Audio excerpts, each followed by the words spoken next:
राधा स्वामी दाता दयाल की दया, राधा स्वामी सहाय, राधा स्वामी। यह पुस्तक है अनमोल चरित्र और इसमें परम संत हजूर ताराचंद जी महाराज का जीवन चरित्र वृतांत है। अभी तक हमने इस पुस्तक के 428 पेज आप लोगों तक पहुंचा दिए हैं और आज हम स्टार्ट करने जा रहे हैं पेज नंबर 429 से। 25 नवंबर 1996 कार्तिक मास की पूर्णिमा का दिवस। इसी दिन तलवंडी में पूर्ण संत नानक देव का अवतरण हुआ था, जिन्होंने अपनी सारी आयु मानवता की सेवा में लगा दी थी। आज भी दिन तो वही था, परंतु वातावरण में उल्लास का भाव दृष्टिगोचर नहीं हो रहा था। प्रातःकाल कुछ उदासी लिए हुए था। सभी का ध्यान अपनी सेवा में या हुजूर महाराज जी के दर्शन सत्संग पर ही केंद्रित था। दिन बराबर चढ़ रहा था। भीड़ इतनी अधिक थी कि सारे आश्रम में तिल धरने का स्थान नहीं था। दोपहर से पूर्व ही हुजूर महाराज जी का आगमन हुआ।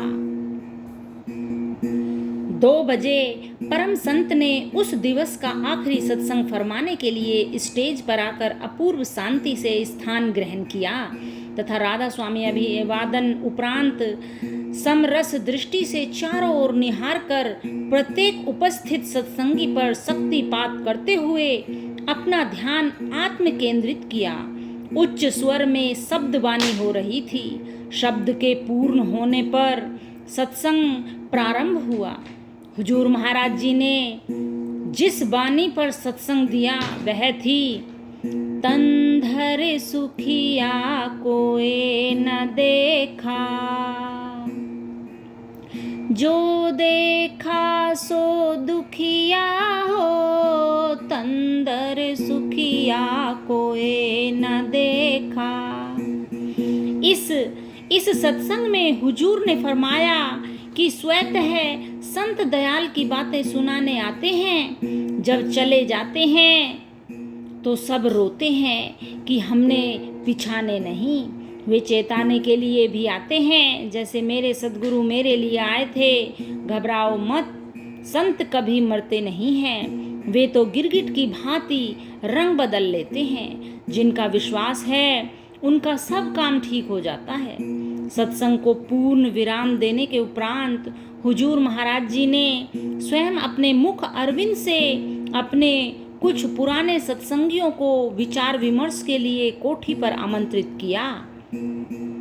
ऐसा प्रतीत हो रहा था जैसे परिवार का मुखिया अपना अंतिम आशीर्वाद देने के लिए बुला रहा हो। कुछ समय की मंत्रणा के उपरांत वे संत शिरोमणि अपनी मुख्य कर्म स्थली दिनोद धाम की ओर प्रस्थान कर गए। इससे पूर्व सत्संग के दौरान उन्होंने हुक्म फरमाया कि अब सबसे बहुत मिल चुके हैं, कोई दिनोद आने का प्रयास न करे।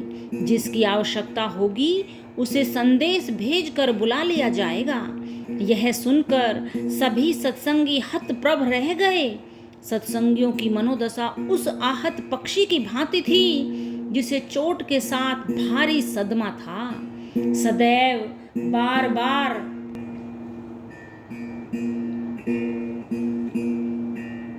दर्शन करने की इच्छा बलवती रहती थी।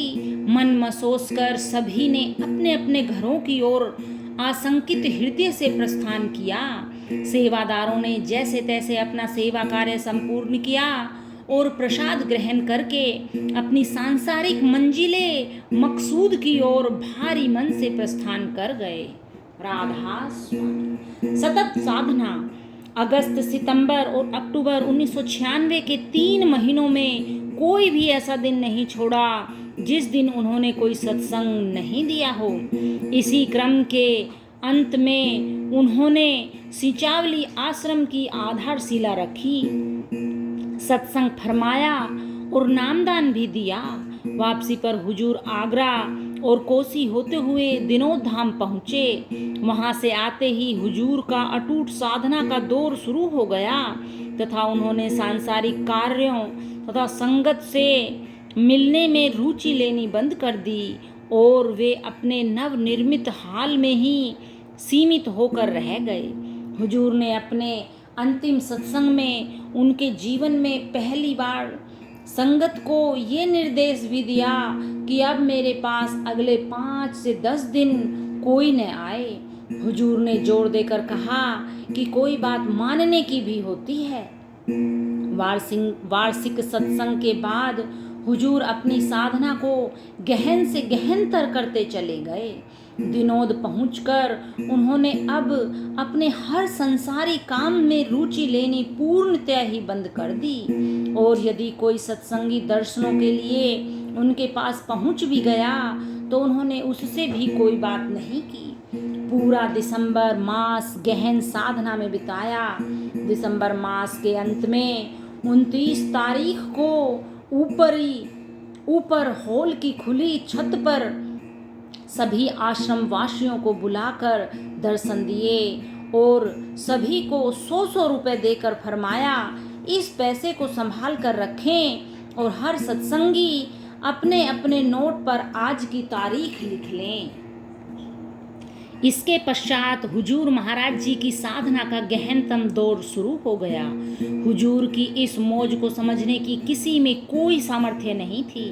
उनके बारे में केवल यह कहा जा सकता है कि उन परम संत ने अपनी आध्यात्मिक शक्ति से जितनी संसार में उथल पुथल की, इतनी फेरबदल किसी भी संत ने आज तक नहीं की।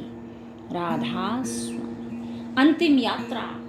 धरती पुत्र प्रातः स्मरणीय स्वनाम धन्य जन जन के हितेशी सर्व दुख हरता परम संत हुजूर महाराज ताराचंद जी ने इस दुखों के आगार संसार में पुनः न आने की तमन्ना रखते हुए 5 वर्ष की अल्पायु में होश संभालते ही अनेक साधु महात्माओं के चरणों में नतमस्तक होकर सृष्टि के सभी दैहिक सुखों को लात मारकर दैविक शक्तियों से जुड़कर सदा सर्वदा एक ही आशा रखी कि हे महात्माओं, पूज्य संतों, यदि तुम्हारे अंदर शक्ति है तो आप मुझे भव बंधन से मुक्त होने का आशीर्वाद प्रदान करो। सौभाग्य से उन्हें अभावों के बहाने, कष्टों के हिंडोले तथा मुसीबतों के झंझावातों के थपेड़ों से भौतिक जगत के सभी दर्दों को सहने की वह शक्ति मिली, जिसके सहारे उन्होंने पहले राम नाम को तथा बाद में राधा स्वामी नाम को अपनाकर अमर तव की राह पकड़ ली। युग चेता युग पुरुष इन परम संत को किसी ज्योतिषी द्वारा यह बताया गया कि महाराज, आपकी आयु तो मात्र 45 वर्ष है तथा सृष्टि के जीवों को पार उतारने का भार बहुत अधिक है।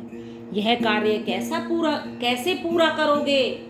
तब उन्होंने उसे योग शक्ति से आयु बढ़ाने का संकेत देकर कहा था कि इसे कुछ तो बढ़ाया जा सकेगा। तब उसने कहा था कि यह तो आप जैसे तप पूत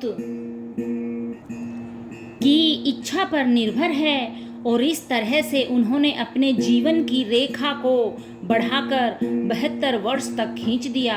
फिर भी संत पुरुष सृष्टि के विधान को पूर्णतया बदलना कभी स्वीकारते नहीं। यद्यपि उनके लिए ऐसा करना संभव तो कदापि नहीं था। दीन बंधु परम परोपकारी परम संत सद्गुरु जी महाराज ने आजीवन अखंड बाल ब्रह्मचर्य का पालन आदर्श रखते हुए सभी दुर्गुणों को दुत्कारते हुए सर्वगुण संपन्न धरती के मानस पुत्र ने जब अपनी जिम्मेवारियों को पूर्ण कर लिया, तब उन्होंने अपने पूर्व पुरुषों की भांति इस नश्वर संसार से विदा होकर राधा स्वामी धाम जाने का निश्चय कर लिया। तो उससे उन्हें कोई भी नहीं बिगा सका। उन्होंने 25 नवंबर 1996 को अपने अंतिम सत्संग में सभी को अपना भरपूर आशीर्वाद देकर दिनोद में आकर मिलने के लिए न आने के बारे में स्पष्ट तौर पर यह बता दिया कि अब मुझे इस धराधाम पर कोई कार्य नहीं करना है। अपने परम प्रिय गुरुमुख कंवर जी महाराज को सैन्य सभी उत्तरदायित्व संभलवाकर उन्होंने अपने स्थूल शरीर को जगत से अलग करने की प्रक्रिया प्रारंभ कर दी। अल्पाहारी, गृह त्यागी, अल्प निद्रा, नाम सुमरन की एकाग्रता को अपनाकर नाम मात्र का जो भोजन लेते थे उसे भी त्याग दिया तथा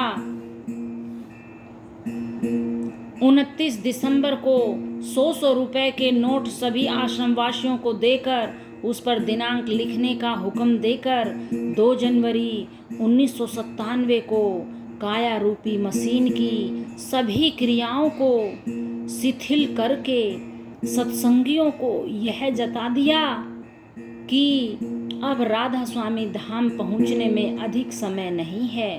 परम संत की मौज को न समझने वाले सत्संगी बंधुओं ने उनके न चाहते हुए भी अपनी सेवा एवं कर्तव्य भावना की पूर्ति के लिए अपना हर संभव प्रयास किया, लेकिन उनकी मौज को टालने की सामर्थ्य किसमें थी।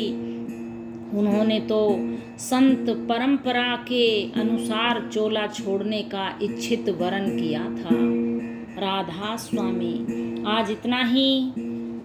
देखिए ये पेज है बीच में जिसमें उनके अंतिम दर्शन हैं 3 जनवरी सन 1997 को।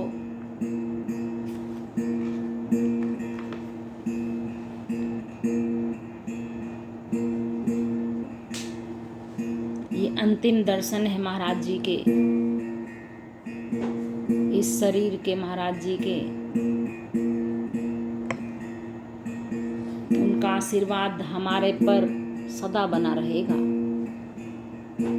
राधा स्वामी। आज इतना ही।